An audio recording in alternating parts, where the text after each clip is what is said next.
एकादशी व्रत का वास्तविक महत्व। हिंदू धर्म में क्यों रखा जाता है एकादशी व्रत? इच्छुक, क्या आपने कभी सोचा है हिंदू धर्म में साल में इतनी सारी तिथियां आती हैं, लेकिन एकादशी को इतना विशेष क्यों माना गया है?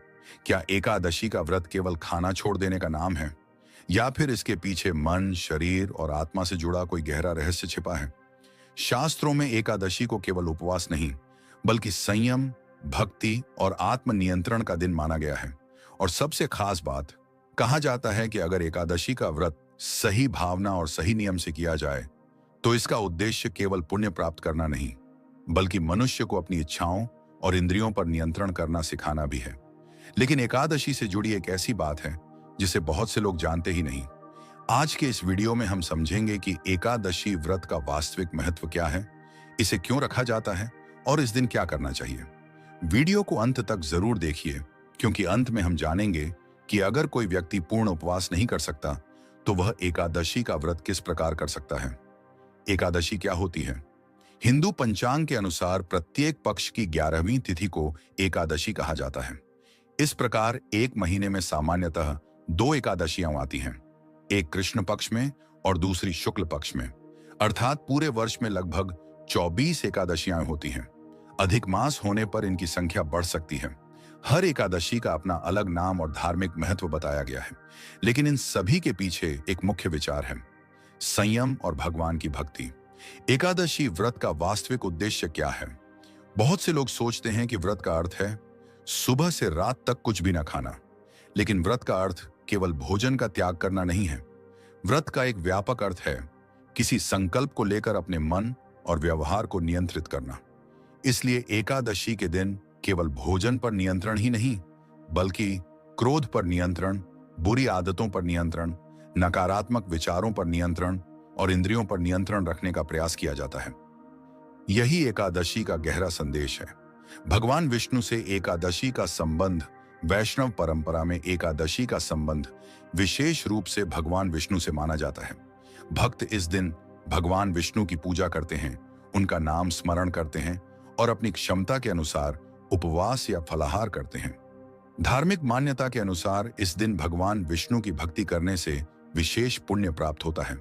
लेकिन यहाँ एक बात समझना बहुत जरूरी है। व्रत का वास्तविक मूल्य केवल इस बात से तय नहीं होता कि आपने कितने घंटे भोजन नहीं किया, बल्कि आपकी भावना, आपका आचरण और आपका संयम भी महत्वपूर्ण माना जाता है। अगर कोई व्यक्ति पूरा दिन भूखा रहे, लेकिन पूरे दिन क्रोध, झूठ, अपमान और नकारात्मक विचारों में लगा रहे, तो उसने व्रत की मूल भावना को कितना समझा? यही सवाल एकादशी हमें अपने आप से पूछने के लिए प्रेरित करती है। #एकादशी और मन पर नियंत्रण। हमारा मन लगातार किसी न किसी चीज की इच्छा करता रहता है। कभी भोजन की इच्छा, कभी आराम की इच्छा, कभी क्रोध, कभी लालच, कभी किसी चीज को पाने की इच्छा।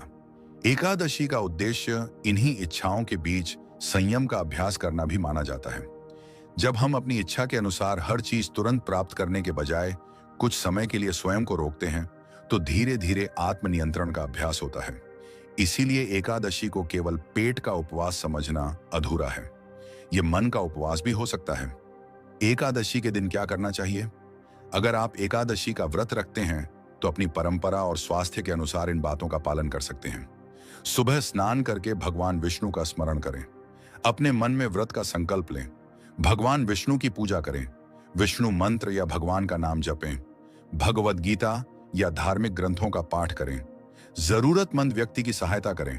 अपने व्यवहार में शांति और संयम रखने का प्रयास करें। और सबसे महत्वपूर्ण, किसी का अपमान न करें, झूठ से बचें और क्रोध पर नियंत्रण रखने का प्रयास करें। क्योंकि यदि व्रत के साथ व्यवहार में भी परिवर्तन आता है, तभी उसका आध्यात्मिक उद्देश्य अधिक सार्थक बनता है। क्या एकादशी में पानी भी नहीं पीना चाहिए? यह एक बहुत सामान्य सवाल है। कुछ लोग एकादशी में निर्जला व्रत रखते हैं, जिसमें भोजन के साथ पानी का भी त्याग किया जाता है। लेकिन हर व्यक्ति के लिए निर्जला व्रत आवश्यक नहीं है। विभिन्न परंपराओं में व्रत के अलग अलग नियम मिलते हैं। कोई केवल अन्न का त्याग करता है, कोई फलाहार करता है, कोई दूध या पानी लेकर व्रत रखता है, और कुछ लोग अपनी क्षमता के अनुसार व्रत रखते हैं। इसलिए केवल दूसरों को देखकर कठिन उपवास करना उचित नहीं है, विशेषकर यदि किसी व्यक्ति को कोई स्वास्थ्य समस्या हो, वह दवाइयां लेता हो, गर्भवती हो, बहुत वृद्ध हो या शरीर को विशेष पोषण की आवश्यकता हो, तो कठोर उपवास करने से पहले चिकित्सकीय सलाह लेना समझदारी है। भक्ति में शरीर को नुकसान पहुंचाना उद्देश्य नहीं है। एकादशी में अन्न का त्याग क्यों? धार्मिक परंपराओं में एकादशी के दिन चावल और कुछ अन्य अन्न का सेवन न करने की परंपरा विशेष रूप से प्रसिद्ध है। इसके पीछे अलग अलग धार्मिक और पारंपरिक मान्यताएं हैं। कुछ लोग इसे शास्त्रीय नियम के रूप में मानते हैं, जबकि कुछ लोग इसे उपवास की एक परंपरा के रूप में देखते हैं। लेकिन यहां भी मुख्य बात यही है, एकादशी का उद्देश्य केवल यह देखना नहीं कि आपने क्या खाया और क्या नहीं खाया, बल्कि यह देखना है कि आपने अपने जीवन में कितना संयम लाया। एकादशी की सबसे बड़ी सीख कल्पना कीजिए। एक व्यक्ति एक दिन भूखा रहा, लेकिन अगले दिन फिर वही क्रोध, वही झूठ, वही लालच और वही बुरी आदतें शुरू हो गईं।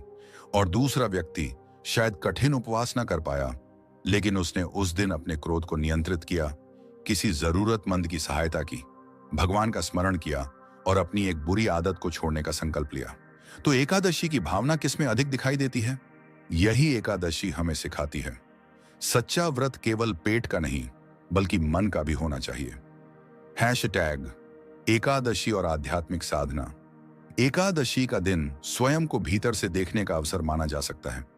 हम रोज दुनिया की तरफ देखते हैं, लेकिन एकादशी हमें कुछ समय के लिए अपने भीतर देखने की प्रेरणा देती है। मैं क्या सोच रहा हूं? मेरे अंदर कौन सी बुरी आदत है? मुझे किस बात पर सबसे ज्यादा क्रोध आता है? मैं किस इच्छा के पीछे भाग रहा हूं? और मैं अपने जीवन में क्या बदलना चाहता हूं? अगर एकादशी के दिन हम इन सवालों पर विचार करें, तो यह दिन हमारे लिए केवल एक धार्मिक परंपरा नहीं रहेगा, यह आत्मचिंतन का दिन भी बन सकता है। सबसे महत्वपूर्ण बात, एकादशी को लेकर अलग अलग संप्रदायों और परिवारों में अलग अलग नियम और परंपराएं हो सकती हैं। इसलिए हर व्यक्ति के लिए एक ही प्रकार का व्रत अनिवार्य मानना उचित नहीं है। आपकी श्रद्धा, आपकी परंपरा और आपकी शारीरिक क्षमता, इन तीनों का ध्यान रखना जरूरी है। और अगर आप व्रत नहीं रख सकते, तब भी भगवान का स्मरण, प्रार्थना, अच्छे कर्म और संयम का अभ्यास किया जा सकता है, क्योंकि भक्ति केवल भूखे रहने से नहीं, भावना और आचरण से भी जुड़ी है। Hashtag ending hook. तो अगली बार जब एकादशी आए, सिर्फ यह मत सोचिए कि आज मुझे क्या नहीं खाना है, बल्कि खुद से एक सवाल पूछिए, आज मुझे अपने अंदर से क्या छोड़ना है? क्रोध, लालच, झूठ, अहंकार या कोई ऐसी आदत जो आपको भीतर से कमजोर बना रही है? शायद यही एकादशी का सबसे गहरा संदेश है। पेट का उपवास कुछ समय के लिए होता है, लेकिन मन का संयम जीवन बदल सकता है। अगर आपको एकादशी के पीछे छिपा यह आध्यात्मिक संदेश पसंद आया हो, तो वीडियो को लाइक करें और चैनल को सब्सक्राइब करें और कमेंट में जरूर लिखें AUM नमो भगवते वासुदेवाय, क्योंकि अगली बार हम जानेंगे एकादशी की रात जागरण और भगवान विष्णु की भक्ति को इतना विशेष क्यों माना गया है।